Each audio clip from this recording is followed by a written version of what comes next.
Hope you have some great plans in mind. One of our traditions is to try a new restaurant each year. Now that we moved to a new town, we have a whole new list of places that we can try. So we're looking forward to that this Valentine's year. I did look up a list of the best gifts and the worst gifts, and they were almost identical. Then I realized the list that I had found, the best item list was created by people who were selling those items, and the worst list was created by people who were receiving those items. So it was a funny moment when I made that link. I love weddings. I love to officiate weddings. I've been blessed to officiate many weddings, and I love the premarital counseling piece. It's just a joy to get to know the couple, but also just to witness their love. It's just inspiring to see people in love with each other, making this next step in their life. And in premarital counseling, I often ask the question, what was your first day date? Maybe you remember a first day date. They're always fascinating stories. I remember one couple, I asked them the question, and they gave each other a knowing glance and then told the story of when he invited her to the rifle range. That sounds like a natural first day date, doesn't it? So he takes her to the range, and he spends an inordinate amount of time explaining how the rifle works, the rules of the range. He takes a couple of shots to show her what it's going to sound like. And then as he hands her the rifle, the spotter in the tower calls her by first name.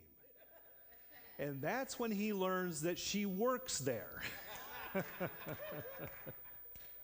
They love telling that story of how their relationship started with this grand surprise of her job, and he thought he was showing off. He did admit that she outshot him that day. It is so much fun doing weddings and seeing young love and being inspired by their passion. But can you imagine what it's like to do premarital counseling for a couple that's been together for 2 decades? Julie and Susan called me to officiate their wedding shortly after Illinois made it legal for same-sex couples. And I find myself doing premarital counseling with 2 people that have been together longer than I've been married. And I thought maybe we should reverse the tables. And they could tell me what is about to happen in my life instead of me trying to foreshadow for them the futures of wedded bliss. My biggest takeaway from Julie and Susan's wedding, though, was the I do's. This was a couple that, to be in a relationship, had to swim upstream for decades. They had to be in a relationship in a culture that was not affirming them with great models of, yeehaw, you're going to be married. They had to fight and struggle, sometimes in secret, to be in a relationship for decades. And so to stand in front of them when they said their I do's, being able to publicly claim their love for each other, that was inspiring. That was a blessing to see the power of their I do. It's the power of love when we unleash it and we set it free. Often at these weddings, we read 1 Corinthians 13. You've heard that before. Love is this, love is that. It's very kind of academic writing. Paul was an educated Roman. And it ends with, the greatest of these is love. And I'm convinced of that. From the weddings that I've seen where the maid of honor forgot the ring and her sister was the bride. Or the dog who was the ring bearer and had the real rings on his back. He showed up at the wrong time in the wedding, but that was not the dog's fault. The dog did a pretty good job. The best man that passed out, not Leaning Tower pizza, just crumpled. Twice. After the second time, I said we should leave him down there. We do not need to keep standing him back up. I remember the groom who, as we stepped up onto the chancel to highlight the vows, we had been through the rehearsal, and it's not a complicated process, but he was so excited to get married that when we got to the top, he looks at me and goes, "Did they all follow us?" I said, "Yes, we're all up here together. It's going to be great." Oh, that excitement is so much fun. But you see these accidents that happen in other people's weddings, and you hope they don't happen in your wedding. But they just give testament to how weddings and love survive. My first wedding, Dave and Jean, I don't know if you would say she laughed or cried all the way through her vows, because she was really doing both. And we weren't really certain what she was saying because the words were not intelligible, but knew them well enough. Dave was a college classmate of mine, and they'd asked me to do their wedding, and I was so convinced of their love that I was not worried. Almost 30 years later, they're still sending me Christmas cards and showing me how their life has grown, and love is just amazing. This text that we read today is different than 1 Corinthians 13. It gives us a different language for love. It's a very passionate language. Set me as a seal upon your heart. Talks about the power of love as a flame that cannot be quenched. I love this text because it gives us a different language for love.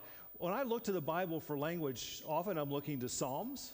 When I lack the word, Psalm 23 is wonderful for me when I'm grieving and when I'm mourning the loss of someone dear to me, and I'm just speechless and I don't know what to say. Psalm 23 gives me words to say. This text gives me words to say about passionate love. Love that's not fair, it's not logical, it's just deep in my soul and bubbles up through my heart and hopefully is embedded in all my relationships. It gives me a wonderful set of language. And typically when we read this, we do read it as sort of a love poem about two people deeply in love with one another. And it gives us this wonderful vision of their relationship. But we can also read this as a love poem between us and God. When we do that, it gives us a little different filter.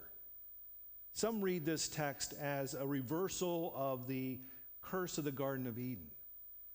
Remember Adam and Eve, and they break their trust with God, and God makes them exit the Garden of Eden and tells them the consequences of their choice, that because of their choice, they're going to suffer and have to work hard, and there'll be danger and pain and agony. This is sort of a reversal of that.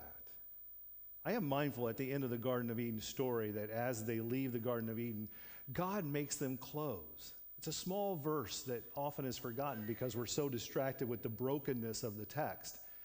But at the end of that encounter, God makes them clothing. God equips them for their future. This is a more passionate way of sharing that God loves us. It's love that's more powerful than death, and that's where it really becomes powerful for me. This is a love more powerful than death. This isn't simply love that wishes us well, that equips us for a future. This is a love that makes the future right when all else goes wrong. This is the kind of deep, passionate love that helps us to reconcile our relationships, even when our intellect tells us it's just not fair or it's just not right.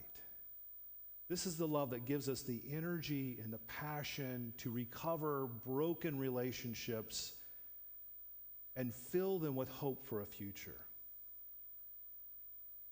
And we should wisely engage our intellect too, because sometimes that reconciliation includes some boundaries, right?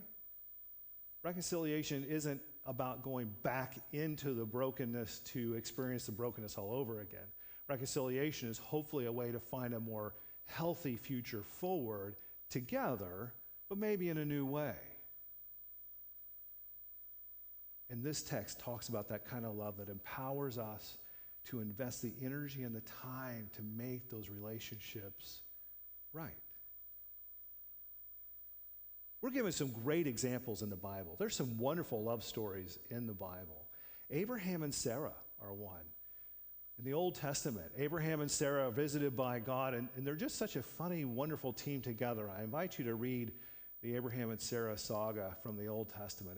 It's good reading. It's good earthy reading of a couple who, well, they weren't always great together, but they found a way forward.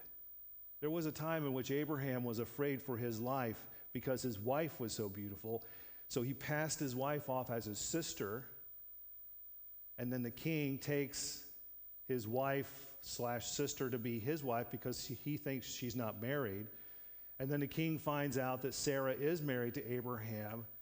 Oh, it's drama.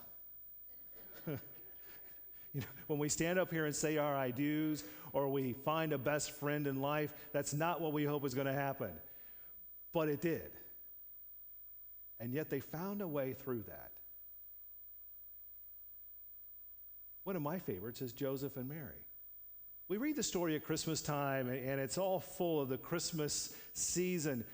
But when we read that story at Valentine's Day, it's a different way to look at Joseph and Mary.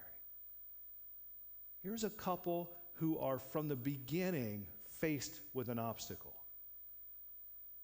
She's pregnant, they're not married, and he's not the dad. And yet they find a way through. They make a choice that's not necessarily affirmed by the rest of society, but they make this choice to stay together, and the consequence, well, that's Christmas. That's Christmas present. That's the consequence of that choice. It was a choice to let God be first in their life. And we say that a lot. I do. I say that a lot. I want God to be first in my life. But they were put in a situation where placing God first in their life meant going down a different road. I'd like to think that the rest of their marriage story was full of those kind of choices.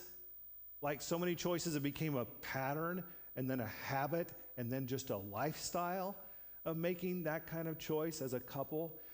Sadly, in the Bible, Joseph isn't in the story very long, so we don't have those memories because the memory of Jesus was so much more important to capture than what his parents were doing as a married couple.